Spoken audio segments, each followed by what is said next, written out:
So I'd like you to turn to your neighbor and say, I'm showing up as love today.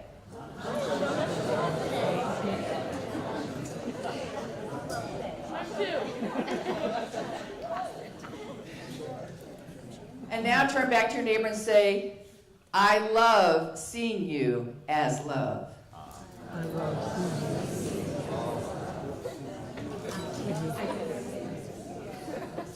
you. Because I've had a couple people ask me, what the title of your talk, just 11 more steps. Is that something to do with recovery? Well, not in the traditional sense.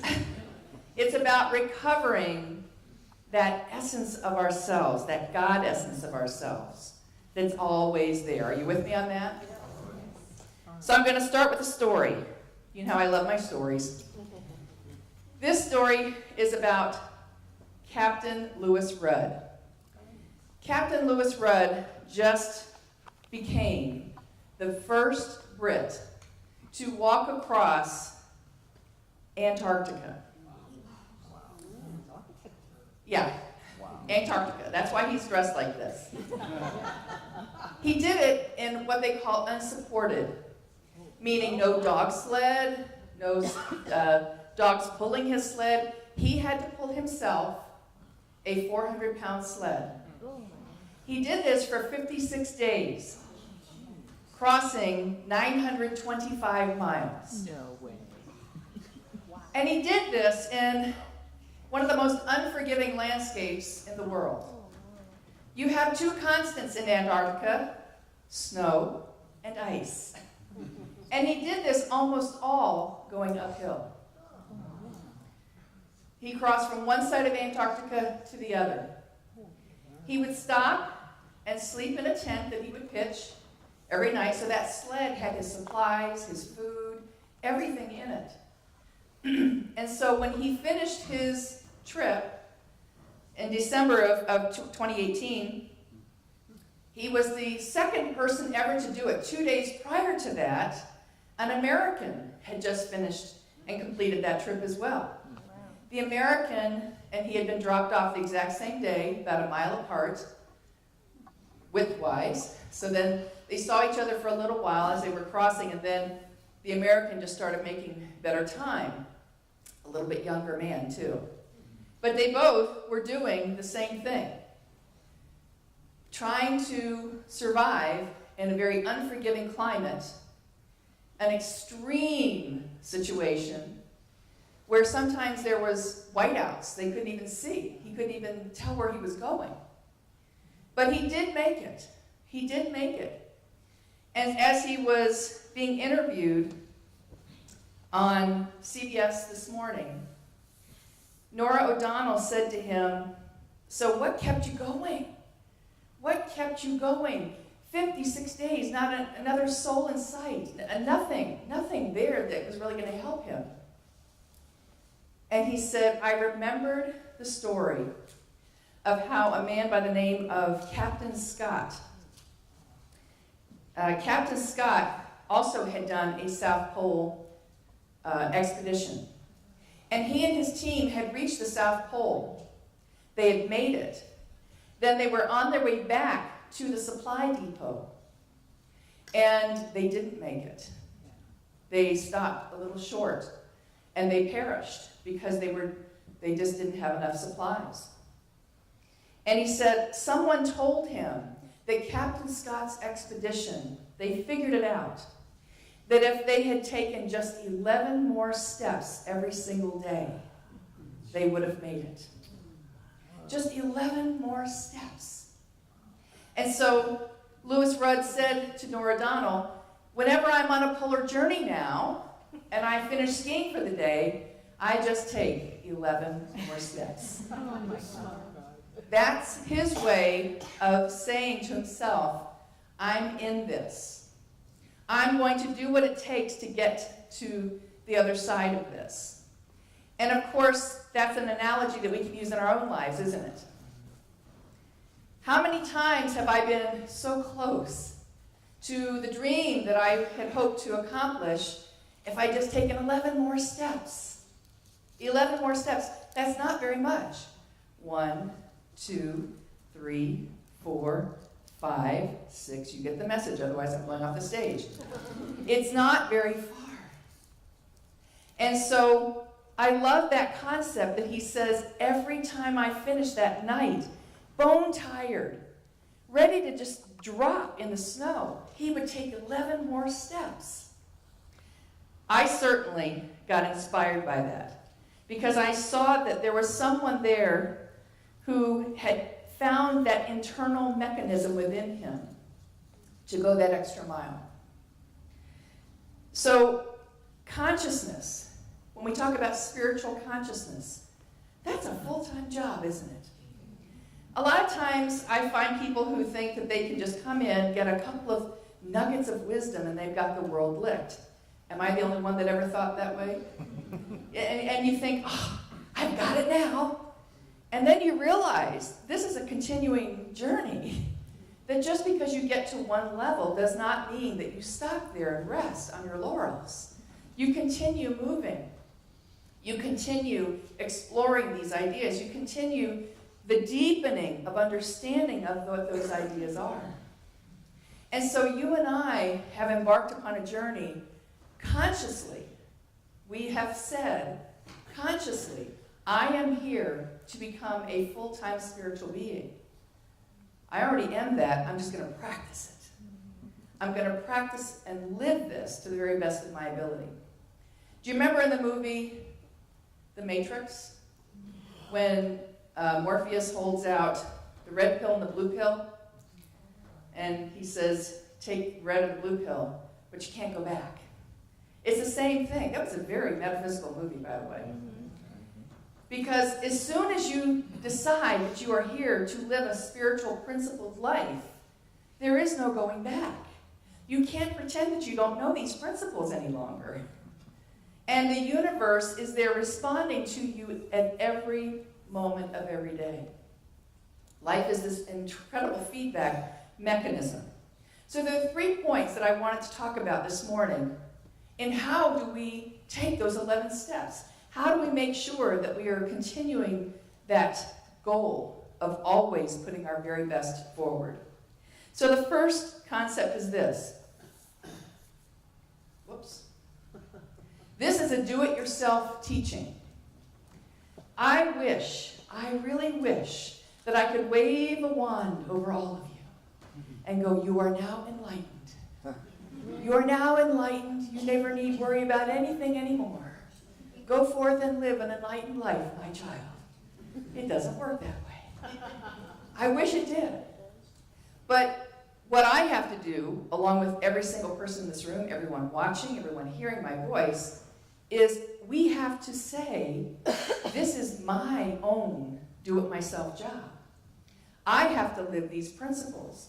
I can hear a teacher and I can get some ideas, but I have to live this. I have to actually walk my walk and walk my talk. Reverend Ike, who is one of my favorite reverends, he actually had well, I'll tell you about him in a second. His quote, this is the do-it-yourself church. The only savior in this philosophy is God in you. God in you. Now let me tell you about Reverend Ike. He was a man who really was both loved and hated in his time. He was teaching the prosperity principles long before it was popular. And he said, you are a prosperous being in this world. You have the right to the cattle on 1,000 hills. You are a divine being. That is what you are. Let's practice that. And so he bought, he was in Harlem, he bought an old Lowe's movie theater as his church. And this huge theater was where thousands of people would come and hear him every week. He was an incredible guy. And most people got what he was trying to do. He was trying to teach people, this is a do-it-yourself teaching. I can't do it for you. But the principles are there if we simply utilize them. There were some people who thought, just like they're saying about Joel Osteen right now, he's just in it for the money. What's wrong with teaching prosperity? Prosperity is our natural birthright. That is what we are here to be, do. Reverend Ike said, the best thing you can do for the poor is not be one of them. Because how can you help someone when you're struggling just to survive? So you and I have the capability to practice that we are spiritual beings living in a physical world, and yet prosperity is ours. This is a do-it-yourself teaching. The second principle, be your own laboratory. I love this. A teacher of mine taught me this many years ago, and I've tried to live this. It's along the same lines, that I have to live this as much as I possibly can. Ernest Holmes said, I don't believe our movement is worth a dime unless something happens. We can talk about these things all day long. Are we really living them? Are we really living them? Joel Goldsmith, here's my shameless plug for our class tomorrow night. Joel Goldsmith really was his own laboratory. One of the stories from this book, which is The Spiritual Journey of Joel Goldsmith, the biography written by one of his students, Lorraine Sinkler, will be talking about this book tomorrow. He talks about how he had just become a practitioner in the Christian Science Church. That was his training. And so he had trained to become a practitioner, and he wanted to make a living doing it. And so the gentleman who ran the church said, well then, you probably shouldn't move to Boston then. That's where the mother church of Christian Science is, because you have a Jewish name. And in the New England area, it's very conservative. You probably won't do well. Well, that was just enough for Joel Goldsmith to say, let me prove that wrong. And the minister went on to say, the practitioners who were already there aren't really making a full-time living, even the really good ones. And you have a family to support. I'm sorry, you're going to have to think of something else. And so Joel Goldsmith turned to him and he said, this is why I must move to Boston. This is why I have to prove this principle. If it works here, it works anywhere. And I'm not going to succumb to any other idea that this will not work. So he moves to Boston. He gets a little, very small office. And he said, I'm going to go and I'm going to sit in that office from 9 a.m. to 5 p.m. every day. And I'm just going to treat and know that the right people are coming to me, and I can heal them, and I can make a living doing this. And that's what he did. He sat there alone for quite a long time. But he was working on his consciousness. He was working on proving and being his own laboratory and saying, this is what I know. And so again and again, he kept priming the pump, so to speak. He kept praying. He kept knowing it. So he said one day as he was walking to his office, a distance of 3½ miles, he found himself puzzled as to why it wasn't working yet. He said it was just then that it came to him very strongly that the only reason he had such a problem was because he did not know God. Now this is a man who had been studying, reading, taking classes for years, decades. But he realized in that moment that he did not know God to the depth that he needed to know God. So, he said, I thought to myself, oh, I am that I am means that I am body supply. I include it. It is embraced within my own being. It does not come to me. It flows out from me. So he started working with that idea again and again and again and again. And he said it was weeks of working with that idea. Finally, he got 50 cents from someone he had treated for. And then, eventually, things started picking up. And word was getting around because he was actually doing some really good healing work. Word was being spread. Hey, if you really have an issue, go see Joel Goldsmith. But I love his quote that he says, the heavens did not open up and pour down $1,000 bills. It came slowly, and it came almost grudgingly, forcing me to acknowledge humanly my lack, and inwardly to stand fast in the realization of this truth.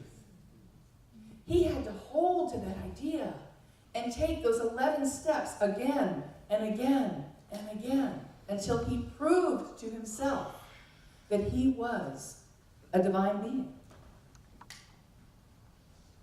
And the third thing, be willing to do what others won't. You're all living that right now. Every single person in this room is doing that in some way or the other. You're showing up as love. You're showing up as peace. You're showing up as kindness. You're showing up as humility. That's what it takes to live from that place. Louis Rudd showed up again and again and again. The Dalai Lama was asked recently, how can you keep beaming and smiling? Because whenever we see him, he's always smiling, right? He's got the best grin ever and the best laugh ever. He really believes in the 11th commandment, thou shalt lighten up. He does. He just looks at everything so lightly. And so someone asked him, how can you smile when you see the devastation that has happened in your homeland of Tibet? The thousands of people, the millions of people that were killed, the temples that were destroyed, the monks that were murdered. How can you smile through all of that? And I love what he had to say. He said, I feel everything, but peace is more than that. I feel everything, but peace is more than that. He is choosing to look beyond the condition of what is happening in the world and seeing that there is something so much greater to be here.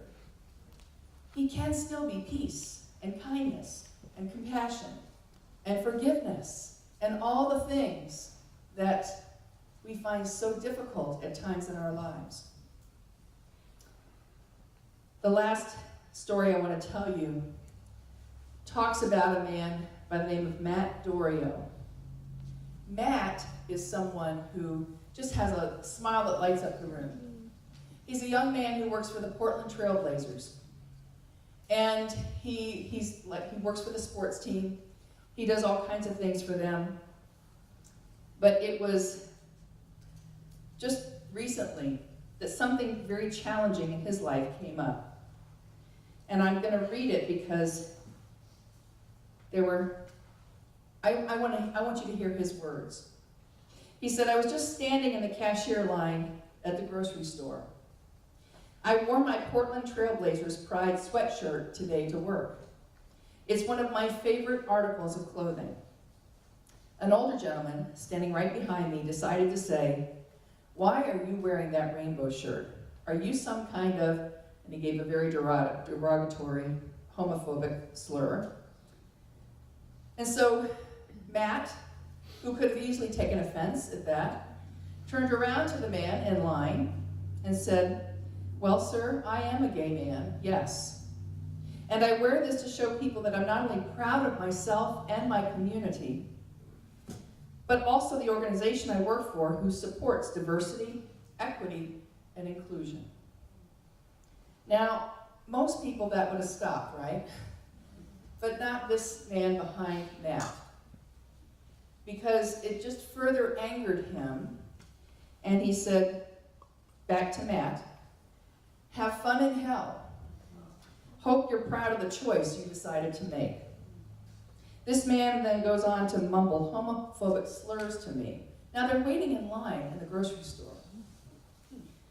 I ignore him, I pay for my food, and I start to walk away. So he had risen to a place where he was truly loved. He had risen to a place of acceptance and kindness and compassion for someone who was not displaying any of those things. And when we run across people in our life that exhibit unskilled behavior, that's what I like to call it, they're just unskilled in how they're dealing with things. Don't you like that word? It's unskilled.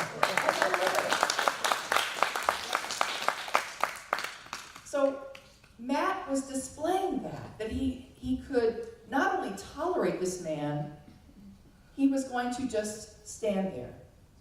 and just know the truth about himself despite what this man was saying. Now here's where karma took a twist. Because Matt was walking away, he paid for his groceries, he walked away, and as he's walking, he's almost to the door to leave the grocery store, and he hears that the man who had been behind him, he hears that the man attempting to pay for his groceries, his card was declined. His card was declined, and then a second time. He was only buying three groceries. So Matt could have continued walking and chuckled to himself, yeah, well, you deserve that. But Matt took the 11 steps back to the grocery line. And he said to the man, I've got this. I'll pay for it. And he did. He paid for the man's 3 groceries. The man didn't say a word. And then Matt just walked away. Matt didn't have to do that. Matt didn't have to do anything. But Matt decided to show up as love that morning. He decided to show up as an enlightened being with very skilled behavior. Very skilled behavior. If that's our future, we're in great hands. Great hands.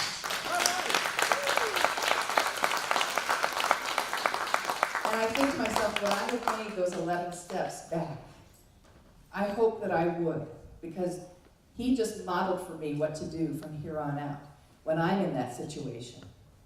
I will, to the very best of my ability, walk those 11 steps back to show that I am a being of love, that I am living these principles to the very best of my ability. I know that I can do it. Are you with me on this? Yes. A few of you are. Are you with me? Yes. All right. So where are you being called in your life to take 11 more steps? Maybe there's something that you are still working on in your life. Maybe just 11 more steps will get you there. I invite you this week to really take a look at what you still have yet to do. What work is yours to do? What mission is yours to complete? And I'll close with my favorite quote from that book, Illusions by Richard Bach. Here's how to find out if your mission on earth is done. If you're alive, it isn't. Namaste.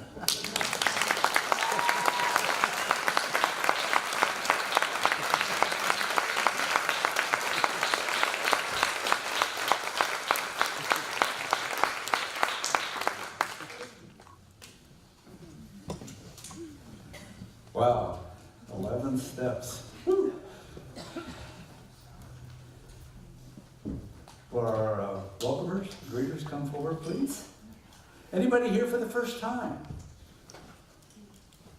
There's one. Welcome, welcome. It's so good to see you. And we have over here, yes, welcome, welcome. And I know John Mark and Cliff over here. John Mark is signing. They're new. They walked in this week and came in, found out about the center, and said, I'll be here Sunday.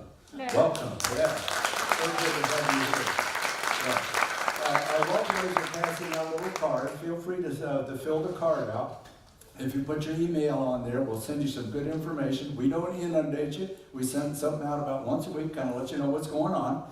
And there will also be a gift for you out at the Welcome Center on the foyer afterwards. So feel free to stop by and pick that up. And again, welcome. It's so good to see you. And now, our prosperity acceptors, please come forward.